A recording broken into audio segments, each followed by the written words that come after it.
c'est pas tout le monde qui a accès à l'information.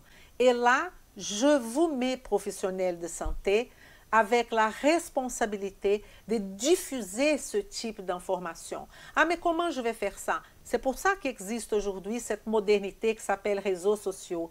C'est pour ça qu'il existe WhatsApp, c'est pour ça qu'il existe Telegram, c'est pour ça qu'il existe Facebook ou YouTube. Vous avez la responsabilité de diffuser la bonne connaissance, qui est au travers de la connaissance, c'est notre plus grande richesse après la santé, qu'on va être capable d'avoir un regard, la population critique vis-à-vis de tout ce que cette population écoute.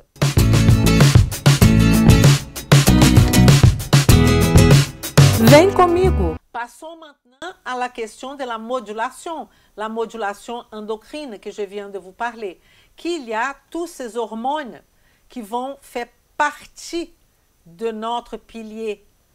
Leptine, je pense à leptine, adiponectine, insuline, cortisol, testostérone, progestérone et évidemment la T3, la triiodothyronine qui est produite une partie dans la thyroïde, l'autre partie dans d'autres régions de notre corps. On va parler de ça quand on va parler de la modulation neuroendocrinienne, bientôt, modulation hormonale. On a les enzymes qui vont jouer. Et quand on parle d'enzymes, on va aller à ce qu'on appelle cette partie-là, facteur génétique, parce qu'on peut avoir des SNPs.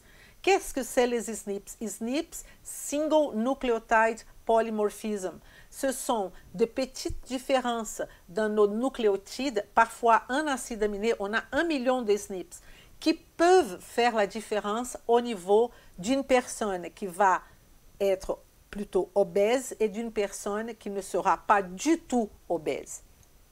On a aussi des problèmes au niveau des récepteurs. Donc, quand on parle de récepteurs des enzymes, on est en train de parler tout simplement de protéines, n'est-ce pas?